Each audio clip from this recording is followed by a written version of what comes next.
so better late than never, right? I know this review is super late, but despite being too busy to make a review right when this came out, I wanted to talk about it, even now, anyway, because I have a lot to say about this film. There have been pretty divided opinions on this film, so whatever I say, this video's probably gonna get some interesting comments. Anyway, let's talk about the latest Worlds of DC film, Aquaman. Welcome home.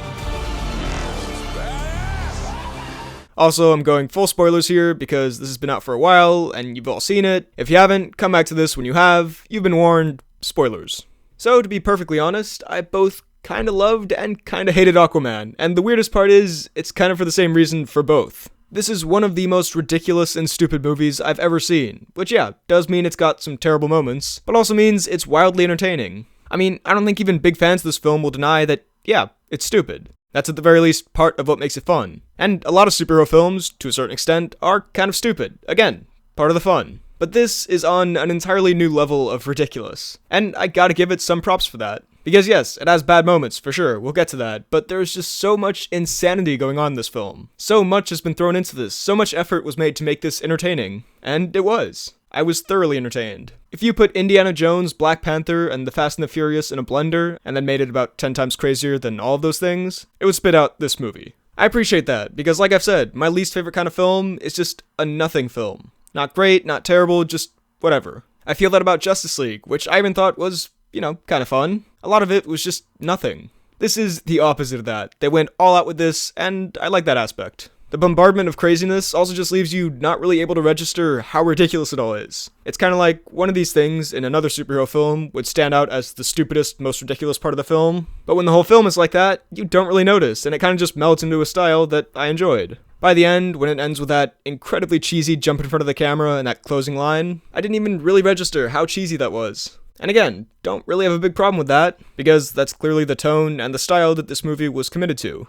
The movie also feels like it was made by a person and not a committee or a studio yelling at a director what to do. It feels like a few people's cohesive vision for this story, and compared to some of the other DC films, that's refreshing. There are other things to like about it as well. The visual effects, there are a few not amazing green screen CGI moments, but that's kind of like in Infinity War, where there are one or two bad green screen moments and then the rest looks amazing. Most of the visual effects are incredible in this movie, and a lot of the visuals and shots are gorgeous. The colors, the scale of everything, the world, a lot of it is beautiful. A lot of it also has a more cartoony, over-the-top design to it, where it might not look real, necessarily, but it totally fits with the world they've built here. It's like what I predicted when watching the trailers. In the grand scheme of the whole film, all of this ridiculousness, like Mara's hair or Black Manta's costume, works for the more ridiculous comic book world they've made. I also love the underwater effect on people's hair and the surroundings and the voices. It really did a good job of immersing you in that world. A lot of the action is also awesome. The final battle I thought was pretty good. Wasn't as amazing as I was hoping for. But that fight scene in Sicily, I think it was, is really well made.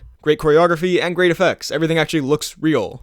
It's pretty rare in one of these films these days that I watch it and think, I actually don't know how they did that. Because usually you can see where the CGI would cut in or something like that. But in that one take with the soldier from Atlantis running through the walls, it looked so real that at a few points I was thinking, how did they pull that off? Also, I loved most of the costumes in this. In particular, Aquaman's final one. They actually made that suit work in live action and made it look not only not terrible, but kind of awesome by creating this world where it totally fits. I also liked Ocean Masters just because it also didn't look like the stupidest thing in the world, when that suit in live action probably should have. Performance-wise, I really enjoyed Jason Momoa as Aquaman. It's not like an Oscar-worthy performance or anything, and sometimes in the more emotional moments, it's not Daniel Day-Lewis. But for the most part, he's very likable and charismatic and seems like he's just having a blast with it.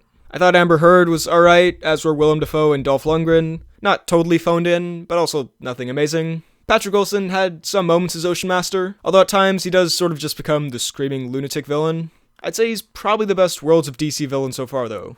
I mean, he's better than Steppenwolf, Ares, Enchantress, Luthor, Doomsday, and, I guess, Zod? I do remember liking Zod in that film, but also I haven't seen it in ages. Anyway, yeah, he's pretty solid. He's like one of those second-tier Marvel villains that aren't Loki or Thanos or anything, but aren't Malekith or Ronan either. And the other villain, Black Manta, played by Yahya Abdul-Mateen II, is solid sometimes, but there are some points where it just gets too over the top. Like, yes, this is a superhero movie, and it's an extremely ridiculous one, and I'm sure James Wan told the actors to really chew the scenery, but there are a few moments, like when Aquaman leaves Black Manta's dad to die, that just didn't work, let's put it like that.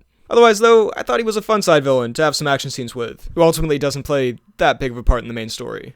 Also, this isn't really a plus or a minus, I guess it's more of a plus, but this is a surprisingly violent film for a PG-13. Nothing crazy, but there were 1 or 2 times where blood spattered and I was like, oh, I didn't think they'd do that. Now, it's time for the negatives. Because yeah, this film has plenty of bad stuff in it. First and foremost is just the writing. Because yes, it is this ridiculous, over-the-top, almost parody of superhero films and how stupid it gets, and the over-the-top dialogue is part of that sometimes. But I'd compare this to Guardians of the Galaxy, which is also over-the-top and ridiculous and about a stupid premise. Talking tree, raccoon, space pirates, etc. And this is nowhere near that. That movie has actual emotion, and you care about the characters. In this film, I didn't really care about any of these characters. I mean, I like most of them, but I was never deeply emotionally invested in Aquaman or Mera. I guess the ending where the dad reunites with Nicole Kidman was kinda sweet, but it's also pretty predictable from the first time he's out walking on that dock. But in terms of writing, genuinely, at points this felt like Threat Level Midnight, that fake movie Michael Scott makes in The Office, where it's just so on the nose and corny and cliched. Nicole Kidman in particular gets some of the worst lines. Also humor-wise, very few of the jokes landed for me. A lot of the jokes in here felt like the worst jokes from Thor Ragnarok, which otherwise is very funny, where it's like an SNL skit just dropped into the middle of the film.